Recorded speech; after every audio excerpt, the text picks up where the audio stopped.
Hello, I'm Belkis Perez. Today on Coral Gables Now, find out which of the city's bridges are getting a facelift. We're officially in hurricane season. Is vertical evacuation a good idea? How about taping your windows? Coming up, I'll have the answers to those questions and more as I bust the top hurricane myths. Plus, a girls' soccer team is taking Coral Gables by storm. We'll explain. One of the city's main roads is having some construction done. I'll tell you how it will affect you coming up on Sadie News. The city's Marine Patrol has 40 miles of waterways to look after, why this is the most active season for them. And we have a special report on drunk driving in the city. We'll take an in-depth look at the problem, those who have been touched by tragedy, and what's being done to save lives. You won't want to miss it. Coral Gables Now starts right now.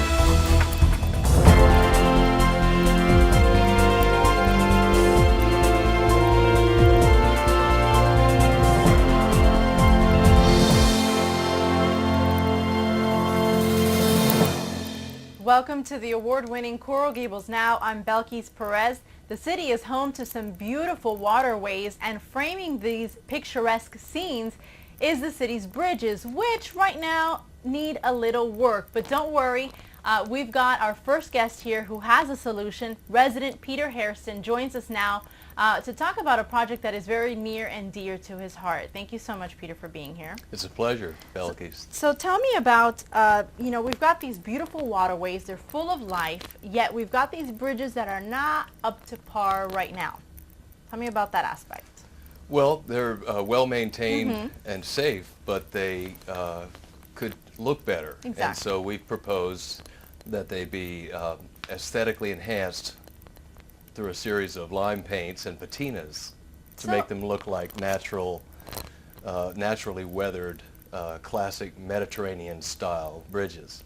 And how did you come up with that idea? Were you just driving down, because you live on the waterway? I do. So were you just thinking that it just was not up to par with the beauty around it, or did you just notice there was that it could use some help?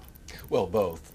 And the idea then progressed as we talked with friends and neighbors who chimed in with ideas, and the connection back to the founding of Coral Gables and George Merrick's original vision and the Mediterranean themes really played a part of it as we developed the idea. So you mentioned how you're starting to paint, you're painting these bridges, and that's how you're giving it a new lease on life, you would say, but tell me about the process. Well, we've assembled a professional team, worked with the city's architect and the city manager to select the color and finish for the Granada Bridge, and we have built a barge especially to access the underside of the bridge. Very cool. And the team begins by pressure washing and then painting and sealing with a primer coat, and then the colors are applied.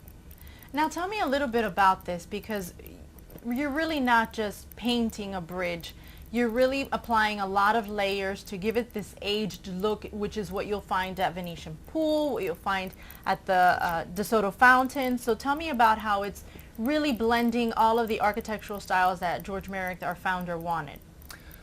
Well, the Mediterranean look, the bridges will be alive. They will not have a flat surface as if a latex or an oil-based paint has been applied. These materials are all natural, totally eco-friendly. They bond with the underlying surface, but they also breathe. And so as, for example, they become wet in the rain, they acquire an entirely different, at least more rich appearance. And over time, the weathering effect increases even more. Wow, how pretty. And you were saying it's eco-friendly, the paint as well. That's right. These are totally eco-friendly. In fact, DERM, the Department of Environmental Resource Management, has given us the go-ahead by accepting our materials and the process which is being used. That was very important for us to have a totally eco-friendly process here. Yeah. So tell me about what effect you think that this is going to have on the city. Well, we hope that it starts by making people feel happier about where they live, by improving the appearance, by injecting some additional energy, cultivating our own garden, so to speak. Exactly. This idea has gained traction with a lot of people because it's in a way a renaissance. In fact, the bridge painting project has evolved into a broader vision, which is still in process of taking shape for the Coral Gables Waterway Renaissance Project. And we hope that by making aesthetic improvements in the bridges, the landscaping, using best practices both from an environmental perspective and from a business perspective, for example, in the sense of this being a public-private partnership where we're working with the city, but also the private sector is key because, for example, this is totally privately funded. Exactly. The Coral Gables Community Foundation's partnership program has provided the initial seed capital, critical for the first two bridges, Granada and Hardy, and private citizens and private corporate citizens are now coming in by donating money to the Coral Gables Community Foundation. So you bring up a good point that the Community Foundation has put up this money for the initial bridge, but it really needs to run, in order for it to be successful, it's got to be privately funded. So tell me about how you are trying to raise these funds now. We are embarking upon a fundraising campaign. Friends and neighbors have joined together and formed a fundraising committee. We are partnering with the Riviera Neighborhood Association, among other private groups who are rallying to support this effort. And we will have events, both receptions on a small scale and things like the Mahi to the Bay Regatta, which is being planned right now and will be a family-friendly summertime event out on the Mahi Waterway and the Coral Gables Waterway, involving canoes, kayaks, paddle boards, and it will be a lot of fun. It will bring people together, and hopefully it also will help us from the financial side. Well, that sounds very fun. And then you spoke about the Granada Bridge. It's done, and now we're starting work on the Hardy Bridge.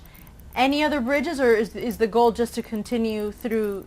Are there specific bridges that you have in mind, or tell me about that? Yes, there are, and obviously the community's support will make it possible to continue the program.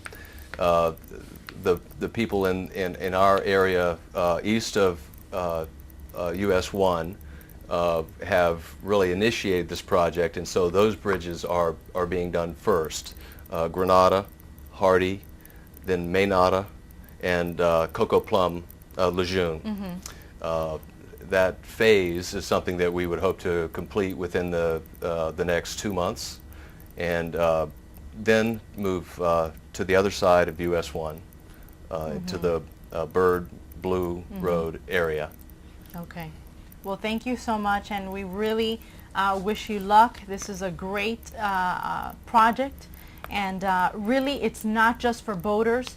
It really is for pedestrians and for drivers also, because this is something that will enhance our community. It's something that you'll see from the roadways. So really an all-around beautiful beautiful thing to have, and a beautiful project to be involved with. So if you want any more information on the project or upcoming events or how to donate funds, you can call Peter at 305-740-2922, or you can contact him by email at peter@waterwayrenaissance.org. And if you want to donate any funds, you can actually contact the Coral Gables Community Foundation through their partnership program, and you can get a hold of Gina Green. She is at 305-446-2586.